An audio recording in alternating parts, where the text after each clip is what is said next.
Via tensione alla Commissione Trasporti della Camera. La seduta sulle grandi navi a Venezia viene sospesa dopo un violento scontro tra il sindaco Brugnaro e una deputata dei 5 Stelle.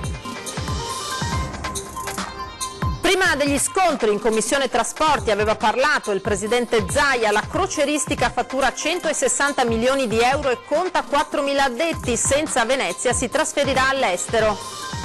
A malcontenta di Mira dopo l'operazione di polizia nelle 2 strutture alberghiere che ospitano i richiedenti asilo e i residenti ne chiedono la chiusura immediata. Era già scampato all'arresto ferendo un carabiniere. Un mese dopo le forze dell'ordine scoprono il suo nascondiglio a Spinea, in manette uno spacciatore pluripregiudicato. Ladri portano via la cassaforte dalla pasticceria Rosa Salva in via Cappuccina a Mestre. Non è la prima volta che succede, in un altro raid anni fa scapparono con 200.000 euro. Nuovi orti sociali e nuove assegnazioni per coltivarli a chi ne fa richiesta tra i residenti in Comune di Venezia, un'iniziativa rivolta principalmente alla terza età. 4 dei 5 finalisti del premio Campiello hanno concluso il loro tour in giro per l'Italia al Lido di Venezia prima del gran finale del 14 settembre. Buonasera, ben ritrovati in diretta con l'edizione veneziana dei telegiornali di Antenna 3. Dunque lo avete sentito, clima attesissimo alla Commissione Trasporti della Camera dei Deputati, seduta sulle grandi navi sospesa dopo un violento scontro tra il sindaco di Venezia Luigi Brugnaro e una deputata del Movimento 5 Stelle. Sempre tutto in rissa, sempre, solo che noi siamo stanchi. Siamo stanchi, la città è stanca di voi. Siamo stanchi, le sto rispondendo. Lei fa domande capziose. Come fa a esserci un progetto? Sospendiamo 5 minuti la commissione, è la prima volta in un anno che uso questa cavolo di campanella. Onestà, incapacità, altro che... Il dibattito alla Commissione Trasporti della Camera sulle grandi navi a Venezia deve essere sospeso dopo un vivace scambio di battute tra il sindaco Luigi Brugnaro e la deputata del Movimento 5 Stelle Elisabetta Barbuto. Per rafforzare il progetto di passaggio della crocieristica a Marghera, Brugnaro aveva anche fatto proiettare un video, ma i problemi tra il sindaco e i 5 Stelle appaiono insormontabili a partire da quelli col ministro Toninelli. Vi sembra normale che un ministro che ho chiesto più volte di incontrare per fargli vedere sull'acqua come funzionano le cose, so che ha incontrato altri, è venuto l'unica volta a Venezia e ha incontrato Tommaso Cacciari. Allora domando alla città, non a me, non a Luigi Brugnaro, ancora una volta io ho accettato questo incontro, ancora una volta chiedo di incontrarlo, ancora una volta vi do disponibilità e lo dico a tutti i cittadini che ci stanno ascoltando. Stiamo facendo tutti insieme una figura pessima a livello mondiale. La risposta di Toninelli non si fa attendere, continua a sperare nel miracolo per cui il sindaco Brugnaro la smetta di urlare e insultare e torni nelle sue vesti istituzionali, ha scritto. La soluzione Porto Marghera, di cui qualcuno ancora oggi sproloquia, in realtà non è mai concretamente esistita. Dopo anni di nulla conditi di tante chiacchiere, conclude il ministro, siamo finalmente vicini a togliere le prime grandi navi dalla Giudecca e sulla loro destinazione rimane aperta anche l'ipotesi Chioggia.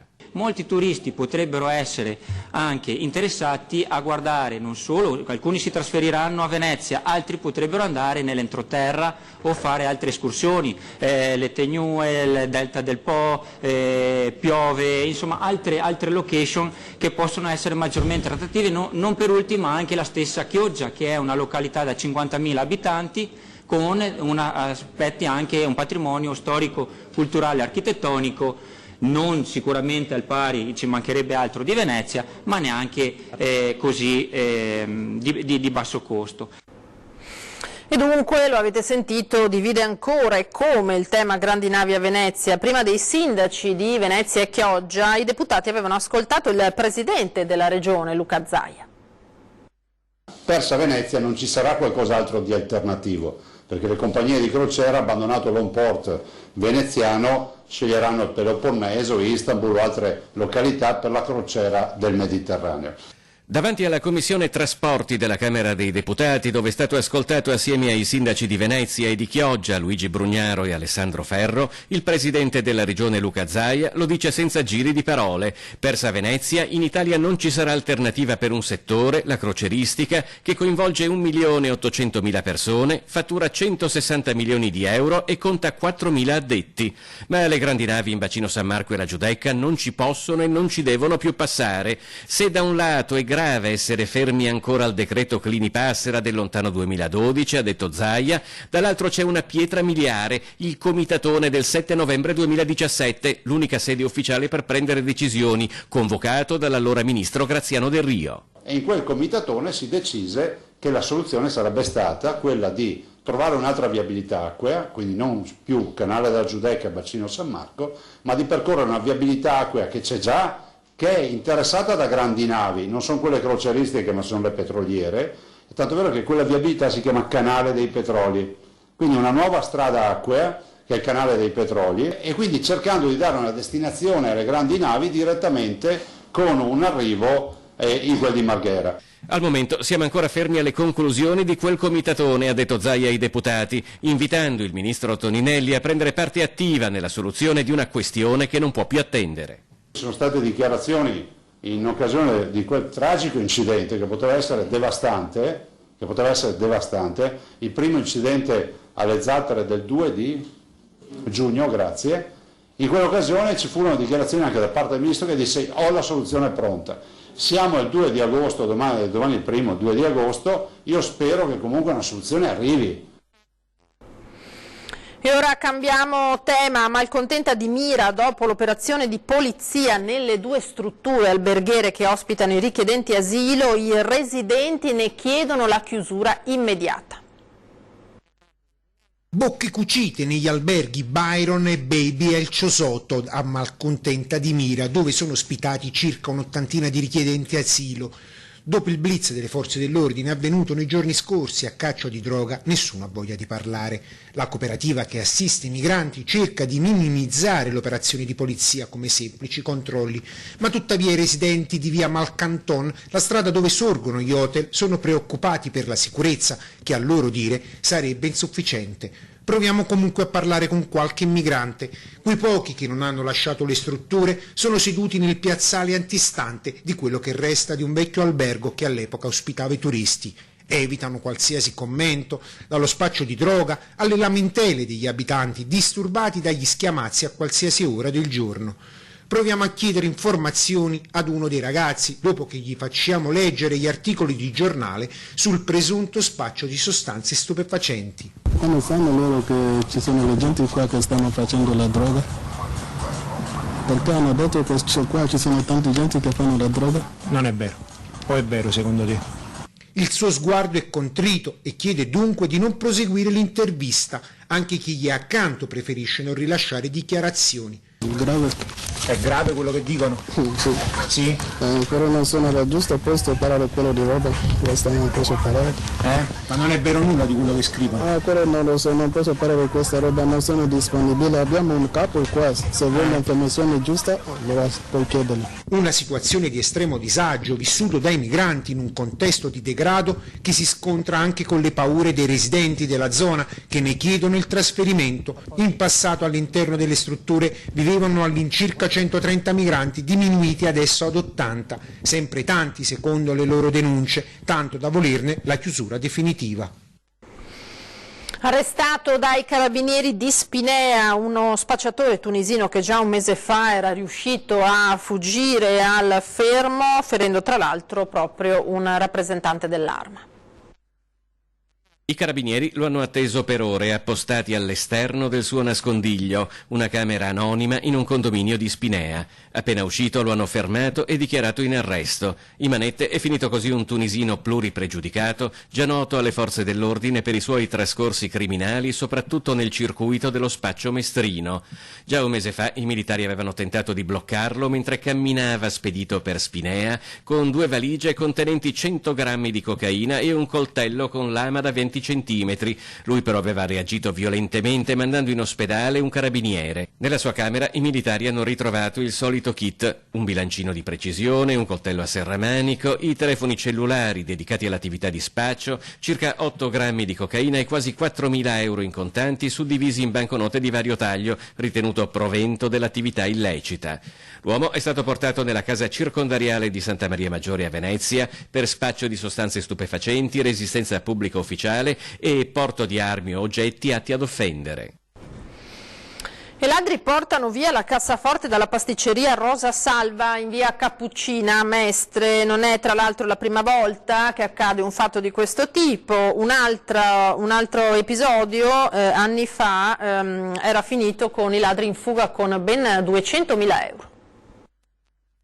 Ennesimo furto ai danni dell'antica pasticceria Rosa Salva di via Cappuccina a Mestre. I ladri sono entrati nella notte tra domenica e lunedì, riuscendo a portare via una cassaforte situata negli uffici al primo piano dello storico negozio. Sono stati i dipendenti ad avvisare il 113 quando al mattino hanno aperto le serrande dei locali per iniziare il turno di lavoro. Secondo gli investigatori, la banda avrebbe forzato le porte d'ingresso per accedere all'interno dei locali, per poi salire al piano superiore con il preciso intento di trafugare l'incasso depositato nella cassaforte, ignorando tutta la merce conservata nell'attività commerciale.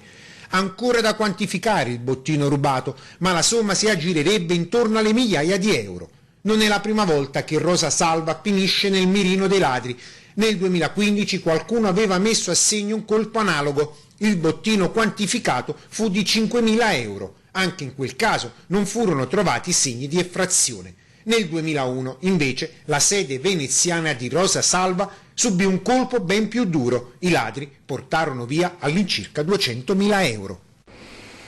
Una coppia di fidanzati ruba dal frigorifero dell'ambulatorio di cardiologia dell'ospedale di Portogruaro una scatola di stimolanti cardiaci. Fermati dai carabinieri e in attesa di convalida degli arresti sono stati rimessi in libertà. Sorpresi con una scatola di stimolanti cardiaci, vengono fermati dai carabinieri. È accaduto a Portogruaro, nell'ospedale cittadino, dove una coppia di fidanzati, già noti alle forze dell'ordine, in attesa di effettuare una visita medica in un ambulatorio, hanno pensato bene di aprire il frigorifero destinato ad alcuni medicinali e rubare il farmaco contenente 4 fiale di adrenalina cardiaca. Al momento del furto il medico di turno stava visitando un altro paziente nella stanza attigua e, approfittando del fatto di essere da soli senza altre persone in attesa, hanno messo in tasca la scatola e sono scappati. Ma il rumore della porta del frigo che si chiudeva ha insospettito il medico che, appurato l'assenza del farmaco, ha chiamato subito i carabinieri, i quali dopo poco hanno immediatamente fermato la coppia in strada. In attesa dell'udienza di convalida del loro arresto sono stati rimessi in libertà. 3 giovani tra i 18 e i 20 anni, tutti pregiudicati e residenti in provincia di Treviso, sono stati denunciati a piede libero per rapina impropria in concorso dai carabinieri di Jesolo. Pare che assieme a un quarto complice abbiano rubato la borsa e un telefono cellulare a 3 giovani turisti seduti sulle sdraio sull'arenile del litorale nelle vicinanze di Piazza Mazzini, proprio a Jesolo. Uno di questi aveva anche tentato di inseguirli, ma è stato subito minacciato dal gruppo con un oggetto che non è stato meglio specificato. Naturalmente ha rinunciato e si è rivolto alla locale stazione dei carabinieri, che poi ha velocemente individuato i responsabili. Nasce Veneto 2020 con l'unione dei consiglieri regionali Piero Ruzzante, Cristina Guarda e Patrizia Bartelle. Non sarà un partito politico, un gruppo o una lista, spiegano, ma un coordinamento che si occuperà di ambiente, lavoro e sanità. Nasce Veneto 2020, il coordinamento politico di 3 consiglieri regionali, come hanno spiegato Piero Ruzzante di Liberi e Uguali, Patrizia Bartelle di Italia in Comune e Cristina Guarda di Civica per il Veneto.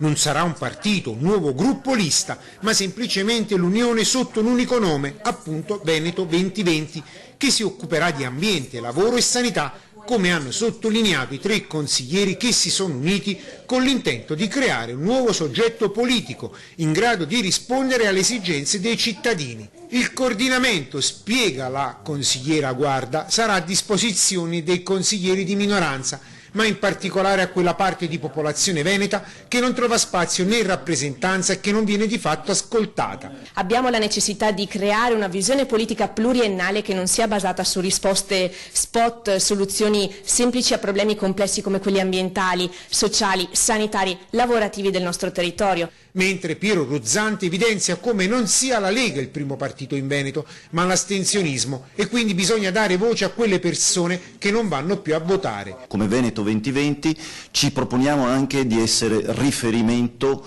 delle coalizioni civiche, delle liste civiche presenti all'interno del nostro territorio, e ci mettiamo a disposizione di un percorso che coinvolgerà, ci auguriamo, anche altri consiglieri. La consigliera Bartella aggiunge come sin dall'inizio la volontà di far nascere il coordinamento Veneto 2020 sia nato dallo spirito di unire tutte le forze mettendosi a disposizione della gente. Abbiamo deciso di metterci insieme per fare la classica battuta: l'unione fa la forza. Lavoriamo con molto impegno sin dall'inizio della legislatura su temi quali la sanità, l'ambiente e il lavoro. Insieme sicuramente saremo in grado di esprimere delle potenzialità maggiori da mettere a disposizione del territorio. Tema fondamentale sarà il lavoro. Troppi giovani lasciano il Veneto, 12.000 ogni anno, e molte persone nell'ambito del luogo di lavoro rischiano in termini di sicurezza, circa 200 incidenti ogni giorno.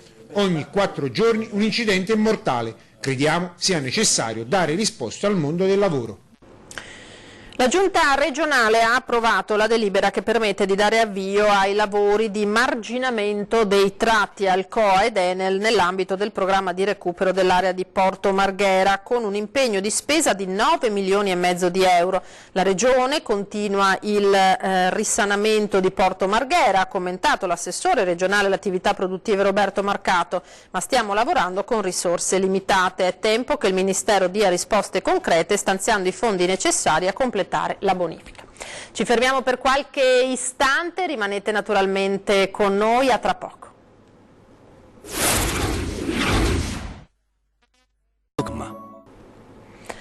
Eccoci di nuovo in diretta, edizione veneziana dei telegiornali di Antenna 3, andiamo proprio in Comune di Venezia, nuovi orti sociali e nuove assegnazioni per coltivarli a chi ne fa richiesta tra i residenti del territorio comunale, un'iniziativa rivolta principalmente agli anziani. Da Dorsoduro a Zelarino, da Malamocco a Marghera, da Mestre a Campalto, gli orti urbani dislocati sul territorio del Comune di Venezia si contano oramai a centinaia. Un progetto in cui si fondono assieme politiche urbanistiche, sociali ed ambientali e a cui si intende ora garantire unitarietà di gestione. Il Comune ha operato una ricognizione importante degli orti sociali disponibili dopo anni in cui questa competenza era frazionata su 1000 direzioni e 1000 municipalità diverse, con criteri e con approcci diversi. E ci sono 80 orti liberi che andremo a assegnare tramite un bando pubblico che uscirà nelle prossime settimane, dedicato appunto agli anziani che vogliono coltivarsi una porzione di orto che il Comune mette a disposizione e stare insieme, socializzare e fare comunità e coltivare l'orto. Tra i requisiti necessari per partecipare ad un progetto dedicato agli over 60 ci sono la residenza del Comune di Venezia e l'essere titolari di pensione. Sono quasi 90 gli orti urbani che risultano essersi liberati e che, attraversata la necessaria manutenzione, sono pronti ad essere riassegnati a nuovi interessati. Gli altri assegnatari di orti non si preoccupino, perché anche se quelli che sono in scadenza abbiamo prorogato fino alla fine del prossimo anno la durata delle loro concessioni. Seguirà poi un ulteriore bando per quelli in scadenza, che sono circa 400. Gli orti in comune sono appunto circa 450 lotti che ogni anno vengono coltivati dai nostri anziani. Il Comune di Venezia ha intenzione di ampliare ulteriormente il numero di orti sociali. È stata quindi disposta un'ulteriore ricognizione degli spazi verdi disponibili che potrebbero essere recuperati in questo senso. È terapeutico curare un orto, terapeutico in senso ovviamente sociologico e non medico, però ha anche delle implicazioni sul benessere della persona fisica, e quindi la persona che vive in un orto, lo coltiva, ha un obiettivo la mattina, vede i suoi successi realizzarsi, perché se la pianta cresce vuol dire che l'hai coltivata bene, e poi li gusta insieme agli altri e sta insieme alle persone, esce di casa, sta al sole, fa vitamina D, stare al sole, e per l'anziano è importante. 4 dei 5 finalisti del premio Campiello hanno concluso il loro tour in giro per l'Italia al Lido di Venezia, prima del gran finale del 14 settembre. Campiello è mostra del cinema. Al Lido di Venezia parte la stagione dei grandi eventi. Il premio letterario di Confindustria del Veneto, per l'8ª volta, ha fatto tappa a Lausonia Ungaria, recentemente restaurato. E l'abbraccio del pubblico e dei lettori è stato davvero caloroso. L'incontro, ben condotto dal vaticanista Ignazio Ingrao, ha visto protagonisti 4 dei 5 finalisti della cinquina. Il gioco di Santa Oca di Laura Pariani, La nave di Teseo, La vita dispari di Paolo Colagrande e Einaudi Editore, Carnaio di Giulio Cavalli, Fondango Editore e Madrigale senza suono di Andrea Tarabbia, pubblicato per Bollati Editore. Il coordinatore della giornata lidense Davide Livieri commenta così. L'importanza del professor Buzzardo come rappresentante del Campiello come istituzione e i finalisti di quest'anno che, come dico, veramente credo che riescano a comunicare non solo passione ma capacità di riflessione e crescita personale. Particolarità molto gradita della tappa lidense è stata la presenza tra il pubblico di un gruppo di giovani studenti dei licei cittadini che hanno potuto porre le loro domande e curiosità varie agli autori. L'assessore comunale lidense Michele Zuin ha portato il saluto dell'amministrazione cittadina. Volevo ringraziare il dottor Ingrao, l'organizzazione del Premio Campiello perché continua qualche anno a scegliere questa sede che per noi è importantissima per questi incontri estivi e che ci permette di conoscere gli autori e i loro libri prima della grande serata finale. Questa sera, dopo i nostri telegiornali come di consueto, vi ricordo l'appuntamento con 20:10, si parlerà del nord-est terra di meraviglie. In studio gli ospiti Giuliano Vantaggi, direttore del consorzio DMO Belluno, e Bruno Bertero di Promo Turismo Friuli Venezia Giulia. È tutto per questa edizione, io vi ringrazio per l'attenzione e vi lascio come sempre alle previsioni del tempo per domani. Arrivederci.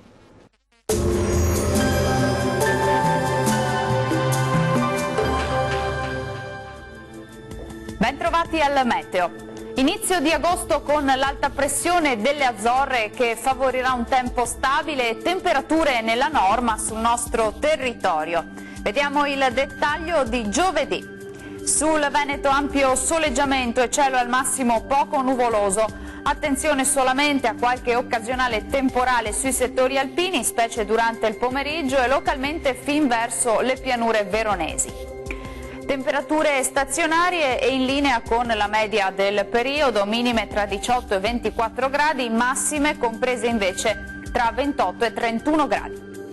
Ci spostiamo ora sul Friuli Venezia Giulia, dove avremo una giornata di bel tempo con condizioni stabili, tanto sole su tutti i settori come vediamo. Non sono previste piogge particolarmente degne di nota. Temperature invariate, minime tra 21 e 25 gradi, massime tra 29 e 30 gradi.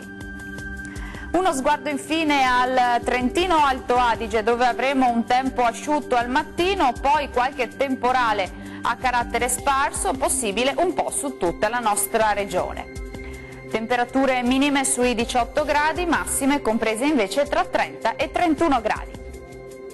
Bene, dal meteo di Antenna 3 per ora è tutto. Arrivederci.